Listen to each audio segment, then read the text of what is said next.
बातमी पुण्यामध्ये जेजुरी गडावर इकडे जोरदार पाऊस बरसलाय। यावेळी गडावरील पायऱ्याला धबधब्याचं स्वरूप आलं। उंचावरून गडाच्या पायऱ्यांवरनं वेगाने येणारं पाणी पाहण्यासाठी आणि ते कॅमेऱ्यात टिपण्यासाठी स्थानिक नागरिकांनी गर्दी केली। गडावरील पायऱ्यांवरून पाण्याचे पाठ खाली वाहतानाचे आणि पायऱ्यांनी घेतलेल्या धबधब्याचे व्हिडिओ सोशल मीडियावर प्रचंड व्हायरल होतात।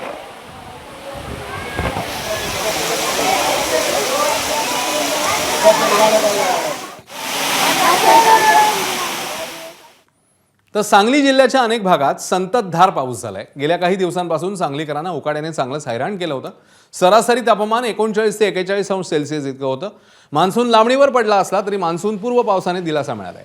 सांगली जिल्ह्यातही वाळवा, पलूस, तासगाव इतर तालुक्यात मान्सून पूर्व पावसाने हजेरी लावली।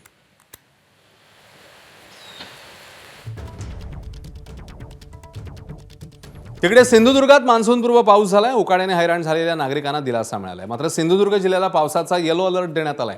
काही ठिकाणी विजांच्या कडकडाटासह मेघगर्जनेसह आणि हलक्या ते मध्यम स्वरूपाच्या पावसाची दाट शक्यता ही वर्तवण्यात आली आहे।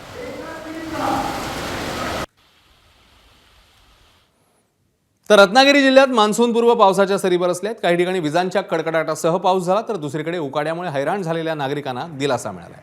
पावसामुळे वातावरणात गारवा निर्माण झाल्याचं चित्र पाहायला मिळालं।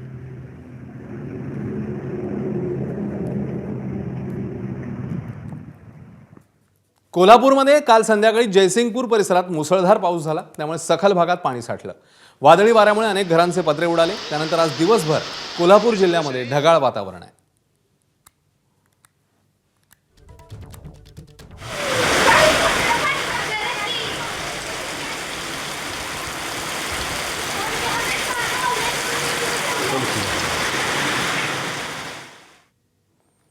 नंदुरबार जिल्ह्यातल्या अक्कलकुवा तालुक्यात पावसाने हजेरी लावली। पावसामुळे नागरिकांना उकाड्यापासून काहीसा दिलासा मिळालाय। तर कृषी विभागाकडून जोपर्यंत 100 मिलीमीटर पाऊस होत नाही तोपर्यंत पेरणी करू नये असं आवाहन करण्यात आलं।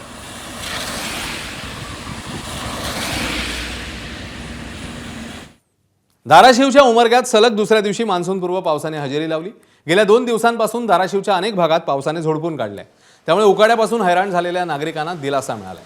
दुसरीकडे नागरिकांची मात्र चांगलीच तारांबळ उडाली।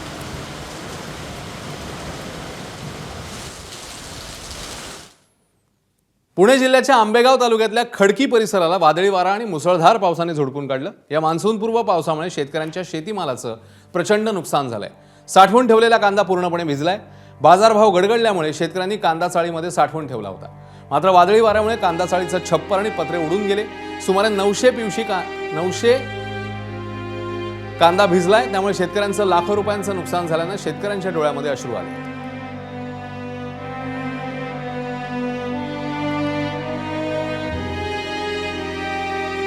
घराची नुकसान, धान्याची नुकसान सगळं भिजलं आणि पत्राचे खांब पडला।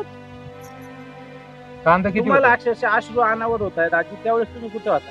मी तिथंच होते, मी तिथंच दाना चाकीत होते, ते पडलं येऊन। रोहिणी नक्षत्राचा मुहूर्त साधत कोल्हापुरातल्या शेतकऱ्यांनी पारंपरिक पद्धतीने मशागतीला सुरुवात केली आहे। मात्र अजून पावसाचा कोणताही मागमूस पाहायला मिळत नाहीये। तरी देखील निसर्गाच्या भरवशावर बळीराजांनी मशागत केली। 75 ते 100 मिलीमीटर पाऊस झाल्याशिवाय पेरणी करू नका असा कृषी खात्याने वारंवार सल्ला दिलाय। मात्र तरी कोल्हापुरात गेले 2 दिवस ढगाळ वातावरण आहे, त्यामुळे मशागतीचा जोर वाढलाय।